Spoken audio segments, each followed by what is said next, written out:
Hello everyone, welcome back to my channel. कैसे हो आप सभी? आई एम श्योर कि आप सभी लोग ठीक होंगे।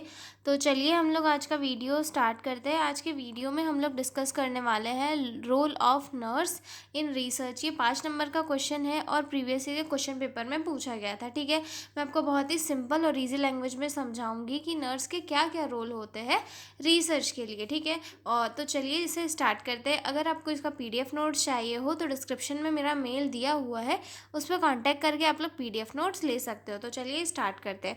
तो पहले तो मैं ये बताती हूँ कि रिसर्च क्या है। रिसर्च एक साइंटिफिक प्रोसेस है जहाँ पर जो है चीज़ों को ढूंढा जाता है, उन पर रिसर्च की जाती है ताकि जो क्वेश्चन है जिनके आंसर अभी तक फाइंड आउट नहीं किए गए हैं उनके आंसर को फाइंड आउट किया जा सके और नॉलेज को और ज़्यादा बढ़ाया जा सके और प्रॉब्लम को सॉल्व किया जा सके, ताकि हम पेशेंट को जो है बेहतर केयर दे सके और उनकी जो रिकवरी है वो और ज़्यादा अच्छे से करवा सके। ठीक है, नर्सिंग रिसर्च का मतलब होता है एक साइंटिफिक वे, यानी कि एक वैज्ञानिक तरीके से जो है नर्सिंग प्रॉब्लम की स्टडी करना, ताकि पेशेंट केयर और नर्सिंग प्रैक्टिस को इम्प्रूव किया जा सके। नर्स सिर्फ एक केयर देने वाली नहीं होती, बल्कि केयर को बेटर और इफ़ेक्टिव बनाने वाली रिसर्चर भी होती है। नर्स अपने डेली एक्सपीरियंस से देखती है कि पेशेंट केयर में क्या दिक्कत आ रही है, वहीं से एक रिसर्च प्रॉब्लम उसे मिलती है और वो उसे सॉल्व करने के लिए रिसर्च करती है। ठीक है, फॉर एग्जाम्पल के लिए अगर हम देखें कि अगर एक वार्ड में इन्फेक्शन ज़्यादा है तो नर्स सोचती है कि हैंड हाइजीन प्रैक्टिस इंप्रूव करने से इन्फेक्शन रेट कम हो जाएगा।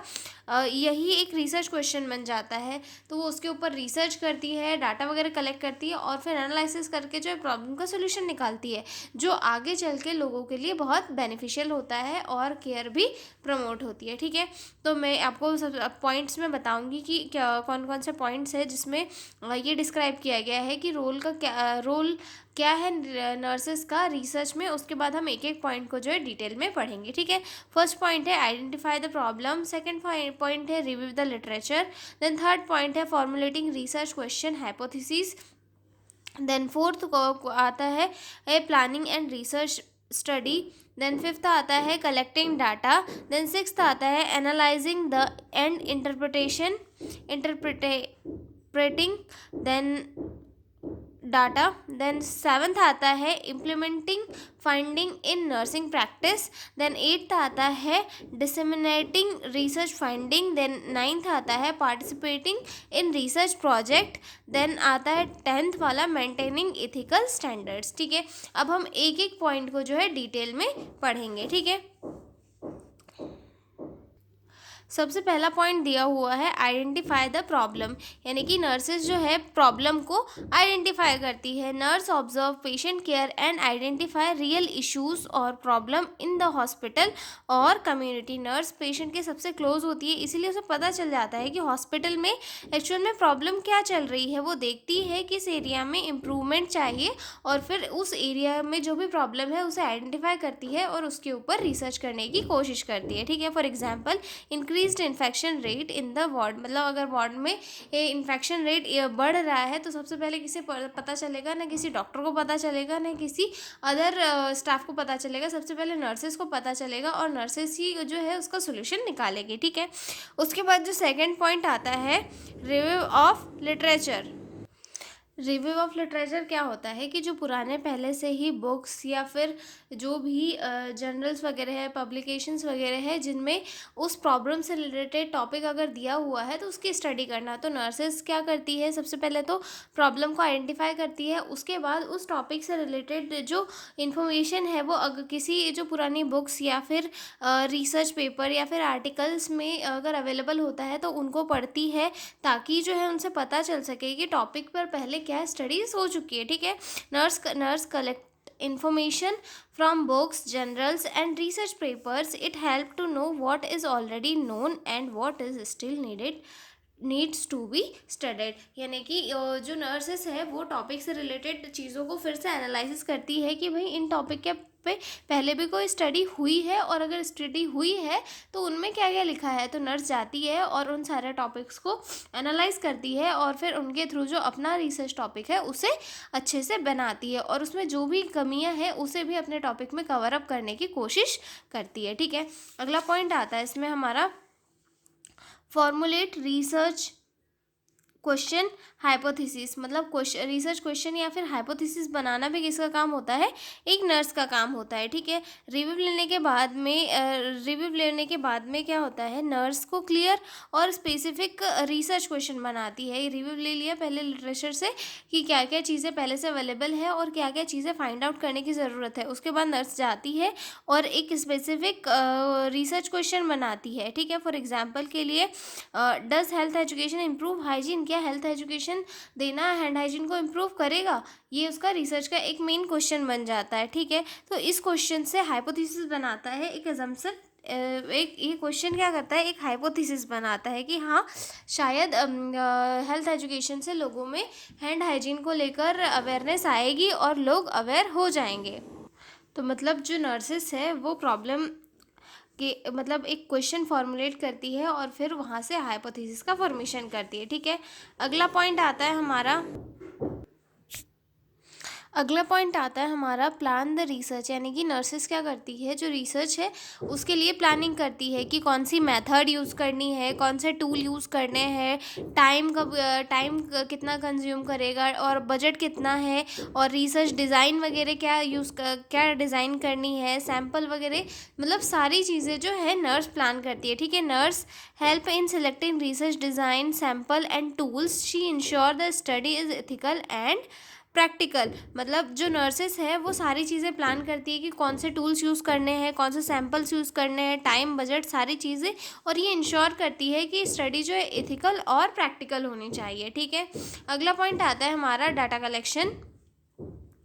Nurse gather data using interviews, questionnaires और ऑब्जर्वेशन। नर्स जो है डाटा को गेन करती है, डाटा को कलेक्ट करती है, किसके थ्रू, इंटरव्यू लेकर, क्वेश्चनरीज के थ्रू, या फिर पेशेंट्स को ऑब्जर्व करके। और डाटा जो है मोस्टली नर्सेज के द्वारा लिया गया डाटा एक्यूरेट होता है क्योंकि वो पेशेंट के सबसे क्लोज होते हैं, तो पेशेंट भी उनको आसानी से जो अपनी इन्फॉर्मेशन है वो प्रोवाइड कर देते हैं। ठीक है, डाटा कलेक्शन करने के लिए कुछ नर्सेज जो है कुछ मेथड्स का यूज़ करती है, जैसे कि इंटरव्यू मेथड हो गई, ऑब्जर्वेशन मेथड हो गई, क्वेश्चनरी मेथड हो गई, ये सारी चीज़ें जो है वो यूज़ करती है। इंटरव्यू मेथड में जो है वो बातचीत करके डाटा का कलेक्शन करती है, ऑब्जर्वेशन में जो है देख कर, मतलब ऑब्जर्व करके ये करती है, और क्वेश्चनरीज में फॉर्म वगैरह भरवाती है, पैम्पलेट्स वगैरह दे के फॉर्म वगैरह भरवाती है, तो उसके थ्रू जो है वो डाटा का कलेक्शन करती है। ठीक है, डाटा हमेशा एक्यूरेट और ऑनेस्ट होना चाहिए और जिसे नर्सेज को हमेशा कॉन्फिडेंशियल रखना चाहिए। ठीक है, ये पॉइंट हो गया। अब अगला पॉइंट आता है हमारा डाटा एनालिसिस इन इंटरप्रिटेशन। ठीक है, मतलब डाटा का एनालिसिस करना और उसका यूज़ करना, इंटरप्रिटेशन करना। ठीक है, nurse help in analysing data using statical method, mean, percentage etcetera, interpreted result to find meaning और कंक्लूजन। नर्स जो है जो रिजल्ट मिलता है उसे अपने डेली प्रैक्टिस में लगाती है और इससे केयर एविडेंस बेस्ड हो जाती है, मतलब कोई प्रूफ जो है किसी प्रूफ के ऊपर अपनी केयर को इम्प्रूव करती है। और नर्स क्या करती है, जो डाटा मिला हुआ है उसे एनालाइज करती है स्टैटिकल फॉर्म में, यानी कि परसेंटेज वगैरह के फॉर्म में उसे ये करती है, एनालाइज करती है, और फिर जो भी कंक्लूजन आता है उसे अप्लाई करती है। ठीक है, तो ये हो गया हमारा 6th पॉइंट। अगला पॉइंट आता है हमारा अप्लाई रिसर्च फाइंडिंग्स। ठीक है, nurse uses the result in her daily nursing practice, example using new method to reduce patient anxiety. Nurse क्या करती है, जो भी रिजल्ट मिलता है उसे अपनी डेली प्रैक्टिस में लगाती है, डेली प्रैक्टिस में इन्वॉल्व करती है। इससे नर्सिंग केयर एविडेंस बेस्ड हो जाती है, मतलब कि प्रूफ के बेसिस पे वो केयर प्रोवाइड कर रही है। फॉर एग्जाम्पल के लिए रिसर्च से पता चल जाता है कि डीप ब्रीथिंग एक्सरसाइज जो है पेशेंट में एंजाइटी को रिड्यूस करती है। ठीक है, तो ये एक कौन सी प्रैक्टिस हो गई, एविडेंस बेस्ड प्रैक्टिस हो गई, जो जिसे नर्सेज जो है डेवलप करती है और अप्लाई करती है। ठीक है, उसके बाद अगला पॉइंट आता है डिसेमिनेटिंग या फिर disseminate findings. Nurse shares the result with others through presentation reports और जर्नल्स। डिसमिनेशन का मतलब क्या होता है कि रिसर्च के रिजल्ट को दूसरों तक पहुंचाना।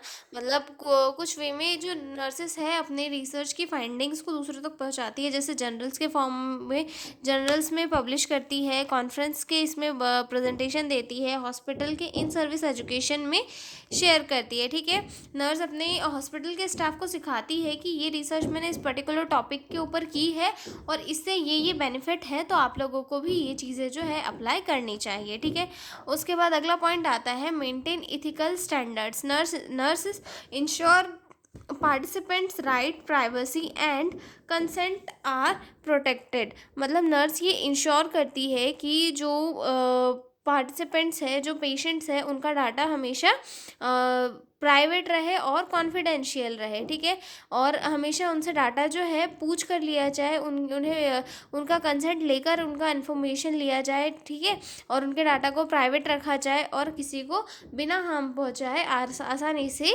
रिसर्च कर ली जाए। ठीक है, promote evidence based practice। Nurse applies scientific evidence from research to improve quality of care. ठीक है, मतलब जो नर्सेस है वो एविडेंस बेस्ड प्रैक्टिस का मतलब ये होता है साइंटिफिक रिसर्च के रिजल्ट के बेस पर केयर प्रोवाइड करना। ठीक है, मतलब इससे पेशेंट की जो स्टडी है, सेफ्टी है, वो इम्प्रूव होती है और साथ ही साथ बेटर केयर भी पेशेंट को मिलती है। ठीक है, तो जो नर्सेस है वो रिसर्च के थ्रू जो है अपनी एविडेंस बेस्ड प्रैक्टिस को इम्प्रूव करती है। ठीक है, तो ये हो गए हमारे role of nurse in nursing research.